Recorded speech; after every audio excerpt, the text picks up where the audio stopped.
नमस्कार, प्रणाम दोस्तों। आज मैं एक नए विषय पर चर्चा करने जा रहा हूँ। वह विषय है हाशिए पर पड़े हुए लोग, किन्नर विमर्श। मैंने देखा कि किन्नर विमर्श पर जानकारियाँ बहुत कम उपलब्ध होती हैं।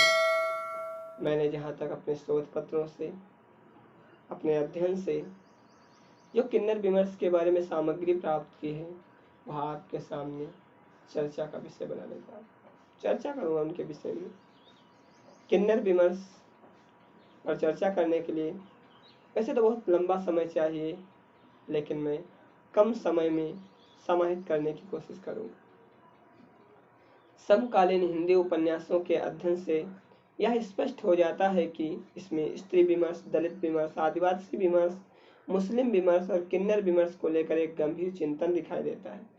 हम जानते हैं कि ये जो विमर्श हैं, ये जो लोग हैं, ये हाशिए पर पड़े हुए लोग हैं। समाज में किन्नर को विभिन्न क्षेत्रों में अलग अलग नामों से लोग पुकारते हैं। आपको पता होना चाहिए कि वह व्यक्ति जो हाशिए पर है, जिसे समाज में इज्जत की दृष्टि से नहीं देखा जाता, उस व्यक्ति के बहुत सारे नाम हैं, जैसे हिजड़े, खुसरो, छली, अली, छक्के आदि नामों से पुकारा जाता है। किन्नर दुनिया के हर देश में है, हर कोने में है। किन्नर समुदाय के आम इंसानों की तरह भी रहते हैं। केवल प्रजनन क्षमता से हीन होने के कारण उन्हें समाज से हीन समझा जाता है। सिर्फ एक दैहिक कमी के कारण उन्हें समाज में इज्जत नहीं मिलती, मान मर्यादा, सम्मान नहीं मिलता है।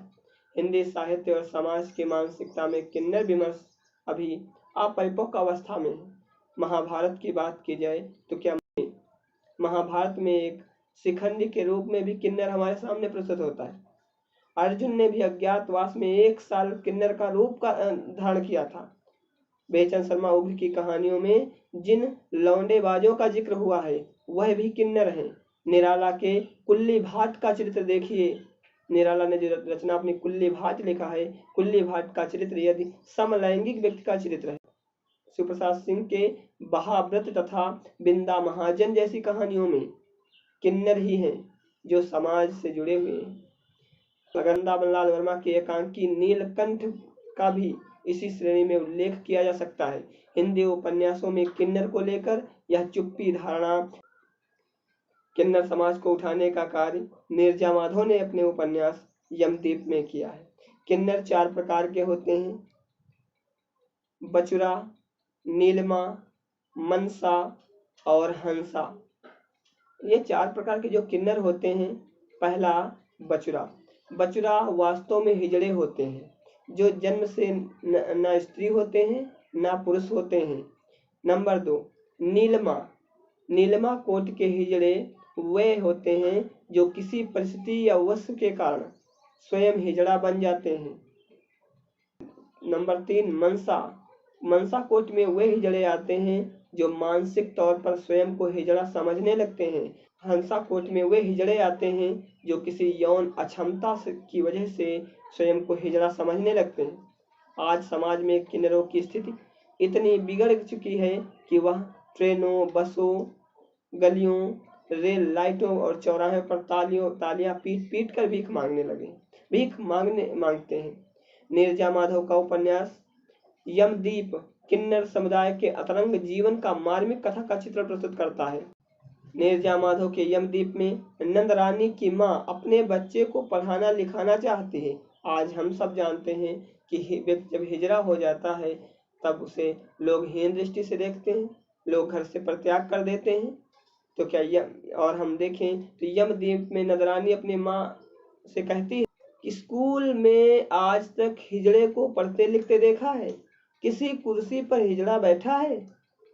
मास्टरी में, पुलिस में, कलेक्टरी में, किसी में भी? अरे इसकी दुनिया यही है माता जी। कोई आगे नहीं आएगा कि हिजड़े को पढ़ाओ लिखाओ नौकरी दो, जैसे कुछ जातियों के लिए सरकार कर रही है। नीरजा माधव ने इस उपन्यास में किन्नरों की ज्ञात अज्ञात सभी अनछुए पहलुओं को बड़ी बेबाकी के साथ पाठकों के सामने रखा है। इस उपन्यास का पात्र महताब किन्नर गुरु है।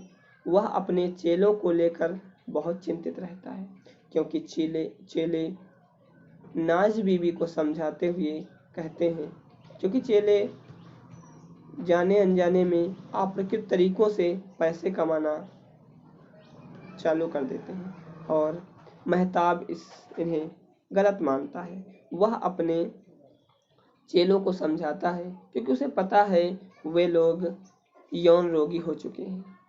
उसमें जो एक हिजड़ा है नाच बीबी, वह प्रत्याशित अप्रत्याशित तरीके से यौन संबंध करने लगता है, यौन रोगी हो जाता है। तब उसका गुरु मेहताब उसे समझाता है, कहता है, देखो नाज, चोरी छिपे यहाँ जो धंधा चल रहा है, उसका फल तो तुम देख ही रही हो। जुबैदा चल बसी और अब सोराबती की बारी है। अब चला जाए कि तब, इसलिए हम सबको मना करते हैं कि जिस कर्म को करने के लिए अल्लाह ने ही हमें नहीं बनाया, उसके साथ कोई जोर जबरदस्ती मत करो। इस उपन्यास में हिजड़े की वेदना, उनकी पीड़ा को अनेक स्थलों पर व्यक्त किया गया है। इस उपन्यास में चमेली नाम की पात्र कहती है, तन को भगवान ने आधा टुकड़ा बनाया कि किसी लायक नहीं रहे, और पेट तो नहीं बंद करके भेजा, वह तो खुला ही है। रोज भरो खाली करो, रोज भरो खाली करो। हिंदी में किन्नर विमर्श की शुरुआत नीरजा माधव के उपन्यास यमदीप 1909 से मानी जाती है। नन्ही ताली प्रदीप सौरभ का उपन्यास है। इसी बीच निर्मला भदौरिया का एक उपन्यास आया, गुलाम मंडी। गुलाम मंडी भी किन्नर पर लिखा हुआ उपन्यास है। चित्रा मुदगल ने भी किन्नरों पर बहुत अधिक कार्य किया है। Post box number 203, Nala Sopara. भगवान अनंत का एक उपन्यास है, जिंदगी 50-50। कृष्ण मोहन झा की कविता किन्नर, उसमें उन्होंने उजागर किया है कि उनकी गालियों और तालियों से उड़ते हैं खून के छींटे, वे हर समय उठा देते हैं लहंगा। वह उनकी अभद्रता नहीं है, दरअसल इस कसूर का प्रतिशोध लेने के लिए भगवान से प्रार्थना करते हैं, जिन्होंने उन्हें इंस लायक बनाया है। अगला उपन्यास तीसरी ताली प्रदीप सौरभ का है, जो कि 2011 में प्रकाशित हुआ। इस उपन्यास में किन्नरों के अकेलेपन और समाज में इस समुदाय के प्रति मौजूद अलगाव को दिखाया गया है। यह हिंदी का एक साहसी उपन्यास कहा जा सकता है। उपन्यास के नाम से ही स्पष्ट होता है कि तीसरी ताली उसी वर्ग की ताली हो सकती है जिन्हें निजी जिंदगी में कभी तालियां ना मिली हों। पूरी उम्र तन्हाई में काटने के बावजूद जिंदगी भर समाज में सामान्य जनजीवन की अधूरी ख्वाहिशों को पूरा करने का प्रयास करते रहे हों। नीलम भदौरिया ने अपने उपन्यास गुलाम मंडी, जो कि 2014 ईस्वी में प्रकाशित हुआ, इस उपन्यास में किन्नरों में गहनतम संवेदना के स्वर पर गुलामी के दंड को बड़ी कुशलता से अभिव्यक्त किया है। इस एक ज्वलंत विषय के बहाने उन्होंने कोशिश की है कि विमर्श समुदाय के आसपास की जो भी समस्याएं हैं उन्हें भी समेटने का प्रयास किया। गुलाम मंडी में समाज में सर्वाधिकता का प्रयास किया गया है। गुलाम मंडी में समाज में सर्वाधिक तिरस्कृत वर्ग किन्नर के लिए जिस्म फरोशी और तनाव का वर्णन किया गया है। इस उपन्यास में हिजड़ों के एकाधिक समस्याओं को पाठकों के समक्ष प्रस्तुत किया गया है। बस, रेल, समाजों पर या स्थानों पर भीख मांगना, महानगरों में हिजड़ों के गुटों में संघर्ष देखना आदि का चित्रण तीसरी ताली में किया गया है। अगला उपन्यास post box number 203, Nala Sopara, 2016 ईस्वी में चित्रा मुदगल ने लिखा है।